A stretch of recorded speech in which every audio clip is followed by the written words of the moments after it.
नमस्कार। हमारी जितनी भी शिक्षा नीतियाँ आई बहुत अच्छी थी। अभी जो आई है नेशनल एजुकेशन पॉलिसी ये भी बहुत अच्छी है। बट गत वर्षों में जो मैंने ऑब्ज़र्व किया है कि हमारी शिक्षा जो स्कूल्स में दी गई, कहीं न कहीं हमने अपने बच्चों को वंचित रखा अपने रूट से, अपने स्पिरिचुअल रूट से। जब भी मैं किताबें देखता हूँ वेस्टर्न साइकोलॉजी की और फिर किताबें देखता हूँ अपने स्पिरिचुअल लिटरेचर की, किसी धर्म विशेष की मैंने बात नहीं कही। मैंने कहा जब भी मैं अपनी स्पिरिचुअलिटी की बुक्स देखता हूँ, तो मुझे लगता है हम बहुत रिच थे।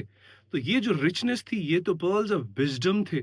चाहे वो गीता थी, रामायणा थी, महाभारता थी, गुरु ग्रंथ साहब की जो तो ये चीज़ें बच्चों को एक्सपोज़र क्या हम इसको फॉर्मल एजुकेशन का पार्ट बना सकते थे?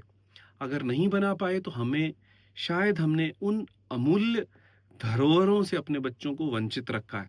मुझे लगता है जो स्पिरिचुअल विज़डम है, जैसे मैं बात करता हूँ पंचमय कोशा, ये अन्नमय कोशा, विज्ञानमय कोशा, प्राणमय कोशा, मनोमय कोशा, तो ये होलिस्टिक डेवलपमेंट की बात करता है और ह्यूमन बीइंग को कितने कोशास में बाँटा हुआ है। फिर त्रिगुणा थ्योरी है, सिमिलर बताती है वो कौन-कौन से पर्सनैलिटी हमारे तमोगुण, रजोगुण, सात्विक गुण, है ना?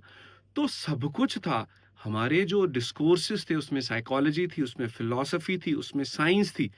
तो इनसे बच्चों को या टीचर्स को वंचित रख के मुझे लगता है हम बहुत ही हानि में रहे हैं। अगर हम इसको फॉर्मल स्कूलिंग का पार्ट नहीं भी बना सकते, तो मुझे लगता है अपने स्पिरिचुअल लिटरेचर को अगर हम अपने बच्चों को एक्सपोज़र दें, ना ही वो होलिस्टिकली डेवलपमेंट होंगे, ना ही वो एकेडमिकली तैयार होंगे, परंतु वो जीवन के लिए तैयार होंगे। उनको रोल मॉडल्स भी मिलेंगे, उनको स्पिरिचुअल ज्ञान भी मिलेगा, उनको गाइडलाइंस भी मिलेंगी, उनको मुझे लगता है राजनीति का ज्ञान भी मिलेगा और उनको स्पिरिचुअलिटी का जो परम ज्ञान है वो भी मिलेगा।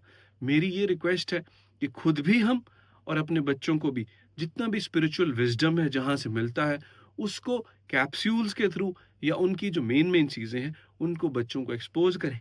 तभी हमारी शिक्षा जो है वो पूर्ण होगी। अदरवाइज़ हमारी शिक्षा बड़ी अधूरी होगी, जिसमें बच्चे एम्प्लॉयमेंट तो ले लेंगे, but how to deal with life, how to deal with circumstances, how to emerge out of failures, वो शायद नहीं कर पाएँगे।